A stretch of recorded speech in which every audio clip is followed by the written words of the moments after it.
Assalamualaikum warahmatullahi ta'ala wabarakatuh.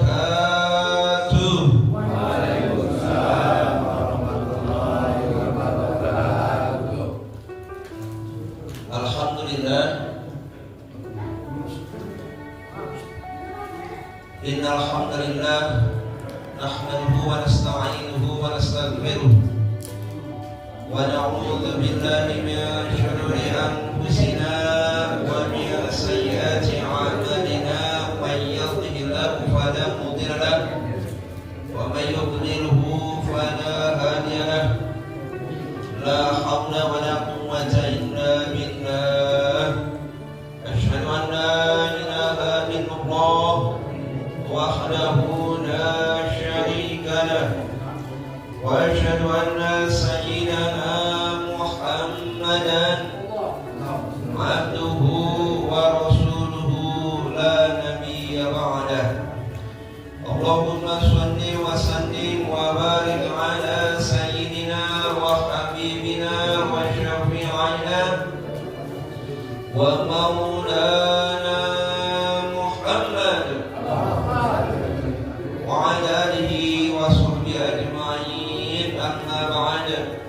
Wa ya ayyuhal hadirun usikum wa nafsi wa iyaya bi taqwallah faqad fazal muttaqun.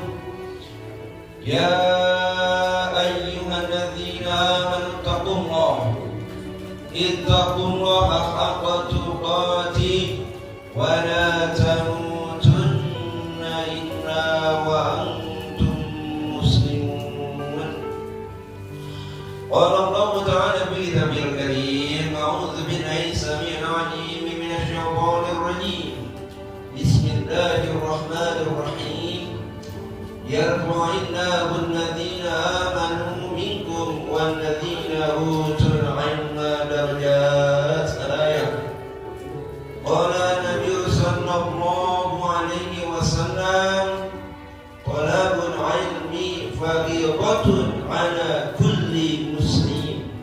Sadaqallah wa sadaqallahul 'aliyyul 'azim. Wa balagha rasulun nabiyul habibul karim. Wa nahnu 'ala dzalika minasy syahidin wa syakirin. Walhamdulillahi rabbil alamin. Taqabbalallahu minna wa minkum wa taqabbal ya karim. Allahumma anta taftah lana abwaaba bil khair wa anta tafaddalna 'alaina bi kulli khair wa anta taj'alna min ahli khair. Rabbana yassir lana ya Allah wa la tu'assir, tammim bil khair. Rabbana yassir lana ya Allah wa hasil maqasidana ya rabbal alamin. Ya Rasulullah salamun alaik.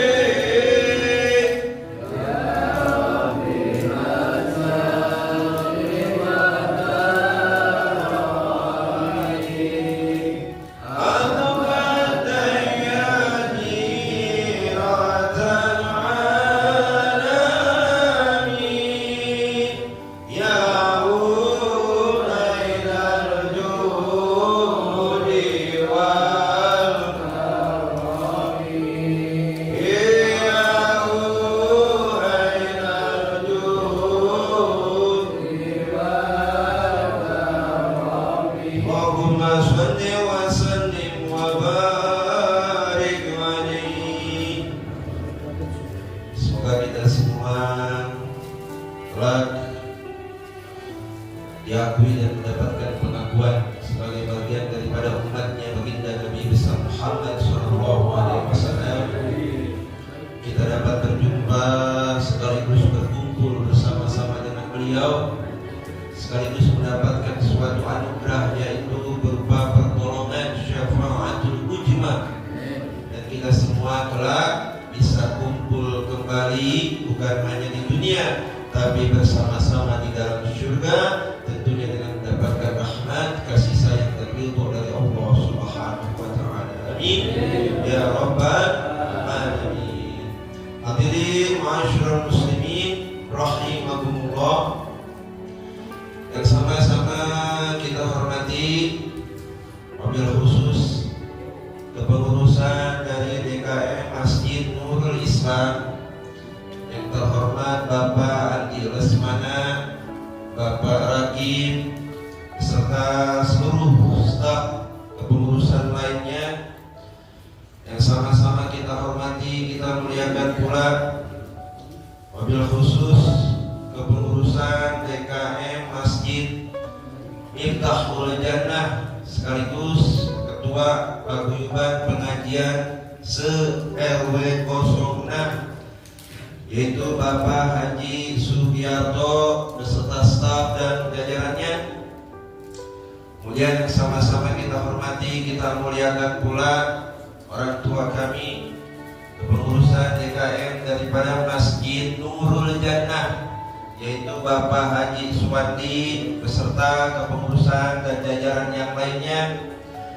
Sama-sama kita hormati pula kepengurusan dari Musola Nurul Iman, yaitu Bapak Maman, Pak Haji Maman, dan juga kepengurusan lainnya. Kemudian yang terhormat pula Sohibul Majelis Ta'lim Al-Muhasabah RT 02 Bapak Haji Said beserta kepengurusan yang lainnya. Lalu tentunya sama-sama kita hormati, kita muliakan para tokoh pejabat kepemerintahan setempat, wabil khusus Bapak RT 04 yaitu Bapak Aulia, Bapak RT 01 Bapak RT Willy, dan juga kepengurusan RT yang lainnya. Kemudian para tokoh masyarakat, para sesepuh, para asatid yang alhamdulillah hadir bersama-sama kita. Yang terhormat Bapak Haji Wardoyo, Bapak Haji Supoyo, kemudian juga Bapak Haji Muhammad Sukimun, Bapak Haji Muhammad Suryadi, Bapak Haji Muhammad Darno, Bapak Haji Muhammad Jainuri,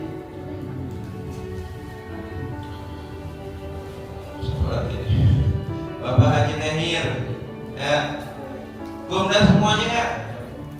Saya dikasih waktu tadi 20 menit. Nah, kalau misalkan saya ngabsen dulu, kelar 20 menit udah agak ceramah langsung penutupan udah. Dan kepengurusan dan jamaah yang lainnya yang mohon maaf, saya tidak bisa menyebutkan namanya satu persatu, namun sungguh sedikit pun tidak mengurangi rasa hormat, ta'zim, mahabbah saya kepada semuanya.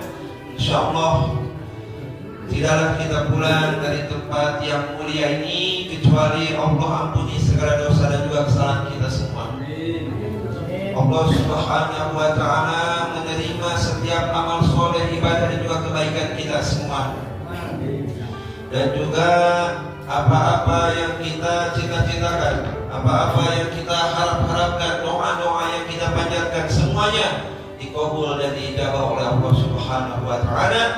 Iman dan Islam kita senantiasa dijaga oleh Allah hingga akhir hayat, sehingga nanti kelak ketika kita pulang bertemu kembali dengan Allah, kita pulang menghadap kepada Allah dalam keadaan husnul khatimah. Amin, amin ya rabbal alamin. Hadirin ma'asyiral muslimin rahimakumullah. Pembahasan tema pada kesempatan malam hari ini yaitu tentang keutamaan daripada bulan Muharram yang mana sebentar lagi, tepatnya pada tanggal berapa? 16 Juni ya. 16 Juni pada hari apa? Hari Selasa contohnya. Hari Selasa. Jadi kalau penanggalan Hijriah Pak berbeda dengan penanggalan Masehi. Kalau penanggalan Masehi dihitungnya hari itu ketika apa? Jam 12 malam ya. Berarti kalau jam 12 lewat 1 itu berganti itu hari itu. ya udah berganti hari.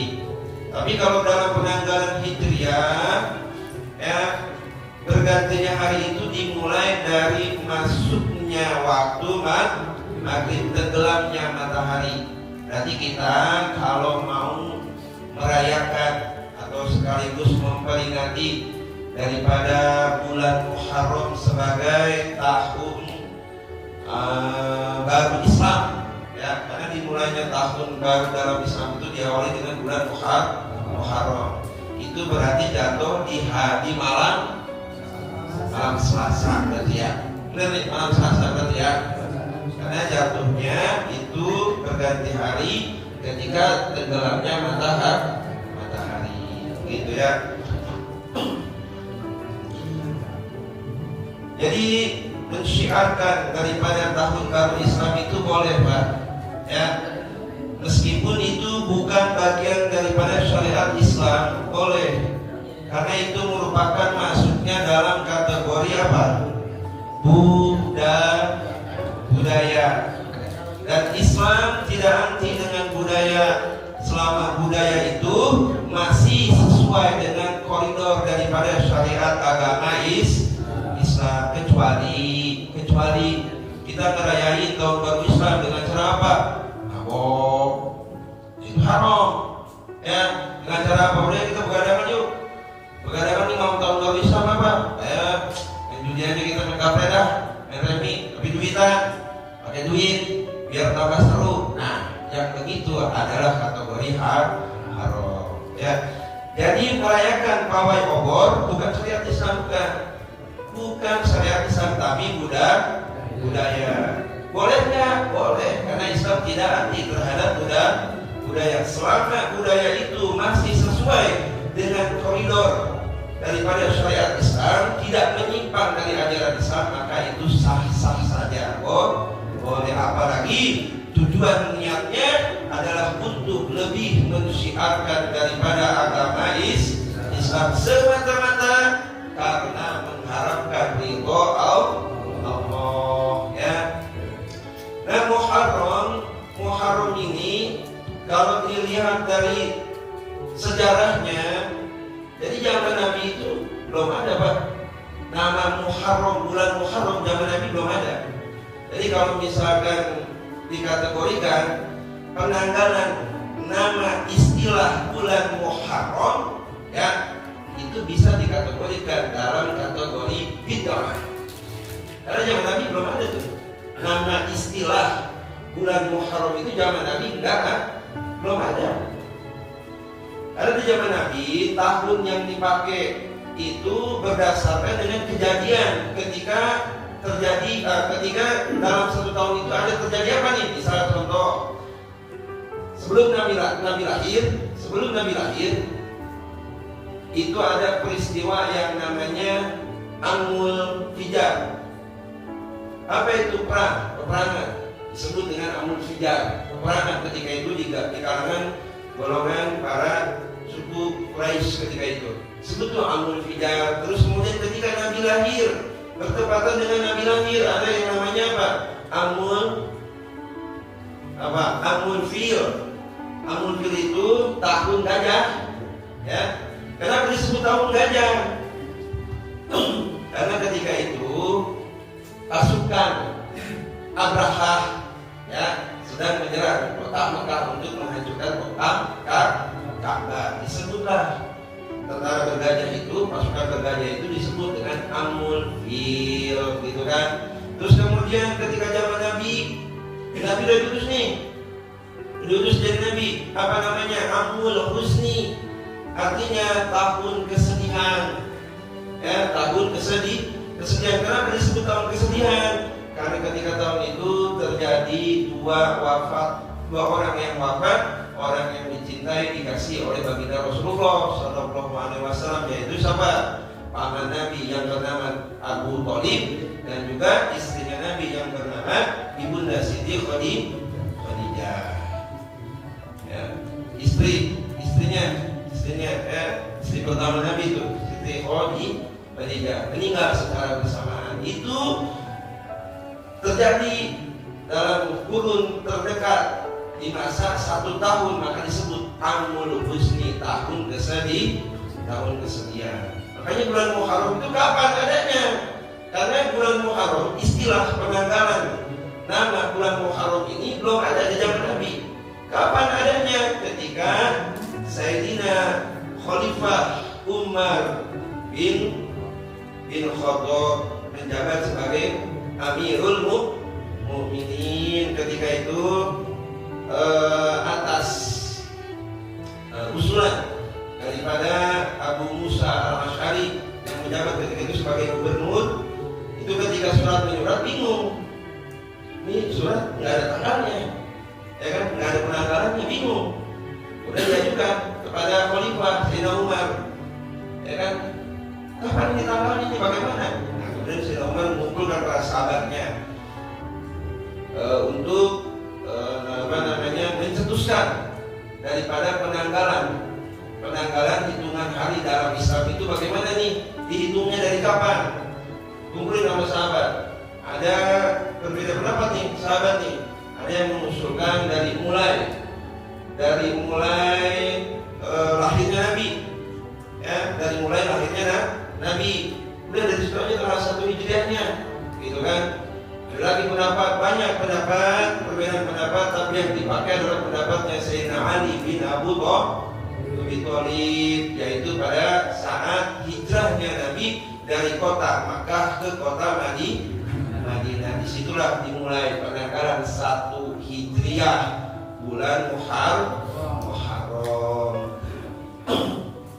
Hakikatnya berarti bulan Muharram ini berdasarkan atas hijrahnya Nabi. Nah, hakikat hijrah yang sebenarnya adalah hijrahnya diri kita dari kekufuran menjadi keimanan, dari kemalasan ibadah menjadi semangat dalam beribadah. Kalau kita belum semangat buat sholat, belum semangat buat zikir, belum semangat buat ngaji, jadi kita belum hijrah belum. Jadi masih dalam kategori taubat, ya, masih dalam kategori taubat. Alhamdulillah Ustaz, saya sekarang udah sholat, tapi Ustaz, masya Allah, ini sholat malas banget kayaknya Ustaz ya. Udah paksain aja. Ya, tapi alhamdulillah ya udah mau ibadah. Tapi itu bukan kategori hijrah, Pak. Itu baru kategori taubat. Kategori hijrah semangat dari kemalasan menuju pada semangat rajin. Ya, ketika sholatnya tidak menjadi beban. Ketika wirid, zikirnya tidak menjadi beban. Ketika ngaji juga begitu, ngajinya tidak menjadi beban. Begitu ya, itu kategori hijrah. Nah, kemudian juga di dalam Muharram ini ada satu keutamaan fadilah, yaitu kita dianjurkan untuk berpuasa. Puasanya hukumnya apa? Sunnah. Puasa sunnahnya berapa hari? Puasa sunnah di bulan Muharram berapa hari, Pak? Boleh nggak nih? Selama bulan Muharram kita puasa sunnahnya 1 bulan full, boleh nggak? Boleh. Boleh nggak? Apa keterangannya? Keterangannya hadis Nabi, yaitu bulan yang paling utama untuk berpuasa adalah di bulan Ramadan dan di bulan Muharram. Ya, jadi 1 bulan penuh kita kalau kuat sebulan penuh. Tapi sunnah sebulan penuh di bulan Muharram kita boleh. Akan jadi pahala. Kalau nggak kuat ada 3. Kalau nggak kuat di sebulan penuh nggak kuat, tapi kita pengen ngambil sunnahnya Nabi. Ada 3 macam. 1, puasa dari tanggal 1 sampai 10. Ya, puasa dari tanggal 1 sampai 10. Waduh, 10 hari kita puasa. Ustaz, kayaknya nggak sama, 10 hari lah. Ada keringanan nggak? Ada keringanan, boleh. tanggal 9 atau tanggal 10, ya. Tanggal 9 atau tanggal 10. Tanggal 9 ya saya nggak bisa Ustaz. Ya udah tanggal 10 sama tanggal 11. Ya, tanggal 10 sama tanggal 11. Pokoknya selisih. Hari di hari 10 itu kalau bisa selisih. Kenapa? Karena gini, 10 tanggal 10 bulan Muharram itu riwayatnya gini nih. Nabi melihat orang-orang Yahudi pada puasa di tanggal 10 Muharram. Ya, kata Nabi, apa yang kalian lakukan? Kami berpuasa. Untuk apa? Untuk memperingati Nabi Musa ketika itu selamat dari kejaran Raja Fir'aun dan juga bala tentaranya. Kata Nabi apa? Sesungguhnya kami lebih berhak untuk melakukan puasa tersebut. Begitu ya. Nah, cuman kata Nabi dianjurin kalau mau puasa supaya enggak tasyabbuh, artinya menyerupai. Jadi kita menyelisihi. Nah, tanggal 9 puasa, tanggal 9, tanggal 10 atau tanggal 10, tanggal 11. 3 hari berturut-turut boleh. 9, 10, 11. Kagak sanggup juga tuh. Tanggal 9, 10 nggak bisa, 10, 11 nggak bisa, apalagi 9, 10, 11 mah ya boleh tanggal 10 Asyura doang. Di tanggal 10 doang boleh. Oh, boleh karena kalau secara fikih hukumnya sunnah ya. Hukumnya sunnah boleh di tanggal 10 doang. Ya. Apa yang membedakan kita dengan mereka? Membedakan kita dalam mereka pada sama-sama memuliakan hari 10 di bulan Muharram. Karena kita memuliakan hari 10 di bulan Muharram disebabkan di hari 10 itu banyak peristiwa penting dalam Islam. Contoh misalkan Nabi Adam itu diampuni kesalahannya pada hari ke-10 Muharram, hari Asyura. Kemudian Nabi Yunus diselamatkan dari dalam perut ikan, ya, itu pada hari Asyura. Allah ciptain aras pada hari Asyura. Banyak, ya. Kemudian juga Nabi Yakub bertemu dengan Nabi Yusuf, ya, itu pada hari Asyura. Kemudian Nabi Yakub itu menangis, Pak. Kehilangan anaknya Nabi Yusuf itu menangis, saking sedihnya sampai-sampai matanya menjadi buta. Ya. Nah, dikembalikan lagi penglihatannya itu pada hari Asyura. Kemudian juga tadi itu Nabi Musa diselamatkan dari kejaran Fir'aun dan bala tentaranya pada hari Asyura. Jadi banyak banget. Ya, hari-hari yang penting dalam Islam, menurut Islam pada hari 10 Asyura di bulan Muharram. Ya, jadi kita niatin di dalam menyemarakan bulan Muharram ini dengan niat keikhlasan semata-mata karena Allah. Meskipun Nabi belum pernah melakukan puasa pada hari 9 dan juga hari 10. Nabi itu puasanya ketika itu cuma tanggal 10. Ya, Nabi itu puasanya cuma tanggal 10. Tapi kata Nabi, insya Allah di tahun depan kami atau aku akan melakukan puasa pada tanggal 9 dan juga tanggal 10. Jadi sebelum Nabi melakukan puasa sunnah tanggal 9, Nabi sudah wafat pada tahun selanjutnya. Tapi itu apakah menjadi bagian daripada sunnah Nabi? Menjadi bagian sunnah Nabi. Makanya dalam memahami sunnah, enggak hanya semua yang diamalkan oleh Nabi itu sunnah betul. Tapi begini, sunnah itu ada sunnah qauliyah, ada sunnah fi'liyah, ada sunnah taqririyah, ada sunnah hamniyah. Belum lagi kalau ditinjau itu tadi ditinjau dari segi ilmu usul, ada namanya sunnah dimniyah, ada sunnah sholihah. Belum lagi nanti ditinjau dari segi ilmu fiqih, sunnah, ada mandu, banyak ya. Tergantung kita memaknai sunnah itu dengan cabang ilmu apa ya. Sunnah fi'liyah itu apa-apa yang dilakukan dalam perbuatan Nabi. Kalau sunnah qauliyah, apa-apa yang diucapkan oleh Nabi. Sunnah takririyah, apa-apa yang didiamkan Nabi tapi Nabi setuju meskipun Nabi tidak melakukan. Ya, meskipun Nabi tidak melakukannya, termasuk kita di pawai obor. Nabi nggak ngelakuin. Nabi tidak melakukan pawai obor, begitu pun para sahabat nggak ngelakuin di satu Muharram gitu kan pawai obor, kagak. Tapi apakah itu termasuk sunnah? Kalau itu di dalamnya sesuai dengan syariat Islam, maka menjadi bagian sunnah. Sunnahnya sunnah apa? Sunnah hamiyah nanti.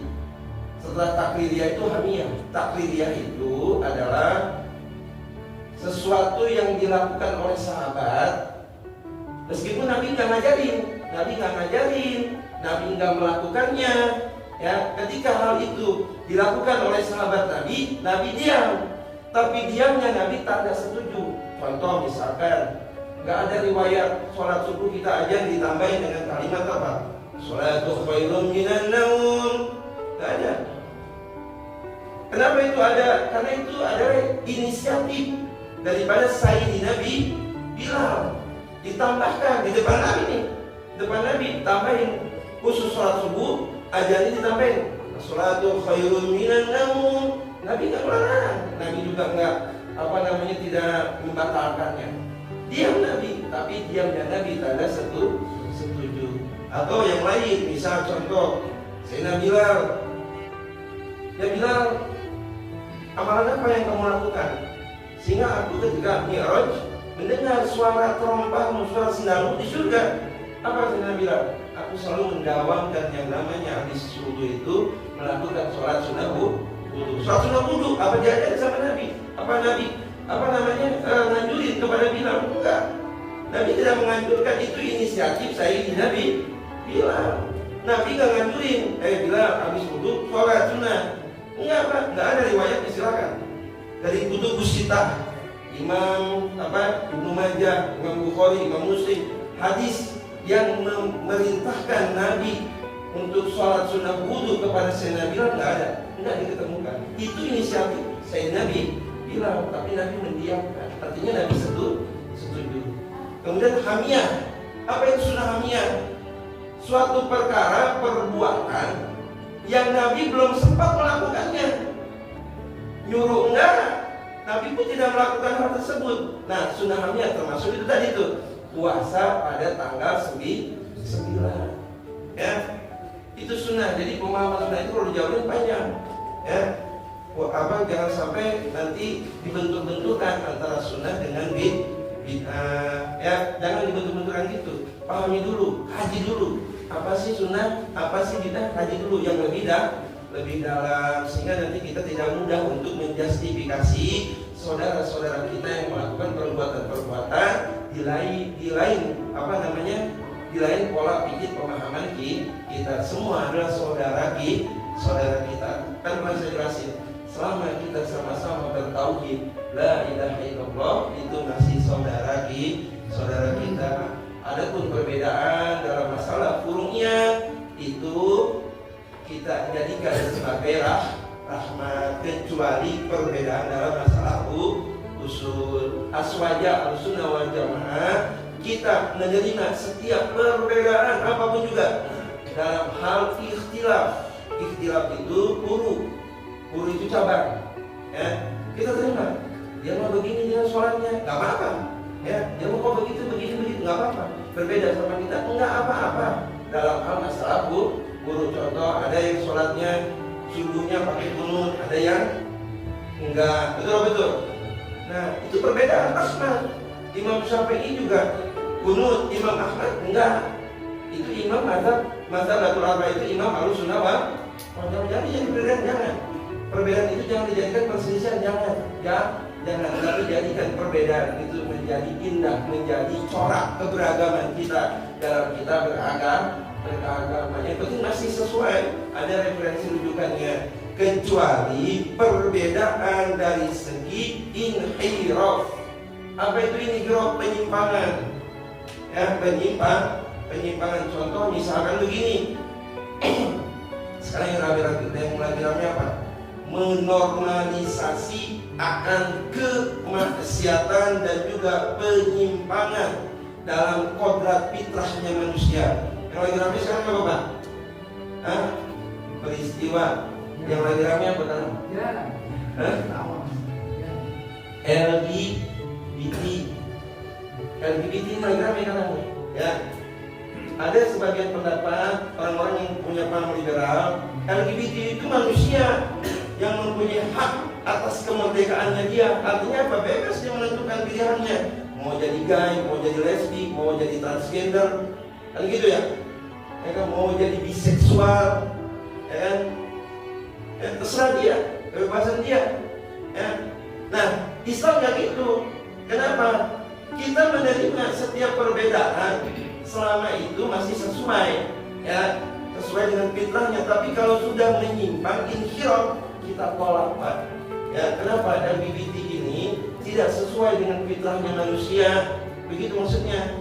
Bahkan saya ngajar secara medis nih, ngajar dalam spiritual bimbingan kejiwaan. Itu orang-orang yang punya kelainan dalam hal seksnya itu punya penyakit jiwa, terpenyakit mereka. Nah, kita jangan benci, tapi sembuhin, gitu maksudnya. Bukan berarti kita terima, udah biarin dia sama dia, kita sama kita, gitu kan? Dia juga makhluk. Iya betul, justru. Tapi jangan mendiamkan, tapi harus kita ingat. Justru tanda kasih sayang kita kepada dia adalah dengan kita menasehati. Kita larang perbuatan kamu itu adalah perbuatan yang melanggar daripada syariat. Bahkan bukan hanya agama yang menolak perbuatan LGBT. Kalau kita menurut pada undang-undang hukum konstitusional, nggak ada tuh. Silakan Pak, boleh. Kalau nggak percaya, bisa contoh. Laki-laki dengan laki-laki, kita datang ke KUA Pak, dengan ambilnya nih, Pak, saya mau nikah nih. Laki-laki sama laki-laki nih, diterima nggak? Diterima nggak sama KUA? Ada. Perempuan sama perempuan, datang ke KUA, nikah. Pak, saya mau nikah Pak. Ini calon istri saya, perempuan juga, diterima nggak sama KUA? Artinya secara hukum konstitusional negara kita juga menolak. Sadarkan mereka. Tapi jangan benci, ya, jangan dengan kebencian, tapi dengan kasih sayang. Mudah-mudahan bermanfaatnya Pak. Sekian, mudah-mudahan Allah Subhanahu wa taala senantiasa memberikan karunia taufik hidayah serta maunannya. Sekaligus juga Allah Subhanahu wa taala memberikan kita pertolongan, yaitu kekuatan agar kita istiqomah dalam menjalankan berbagai bentuk ketaatan kepada Tuhan. Tunjukkan kita dalam kita mengabdi, mengamal, menyembah, beribadah kepada Allah. Dan insya Allah Allah Subhanahu wa taala jadikan hidup kita, keluarga kita semua hidup dipenuhi dengan berbagai kebaikan, keselamatan, kesejahteraan, keberkahan. Allah ridho fid dini wa dunya wal akhirah. Amin ya rabbal alamin. Barakallahu lana wa lakum fi rahmatillahi ta'ala bil khair. Billahi taufiq wal hidayah.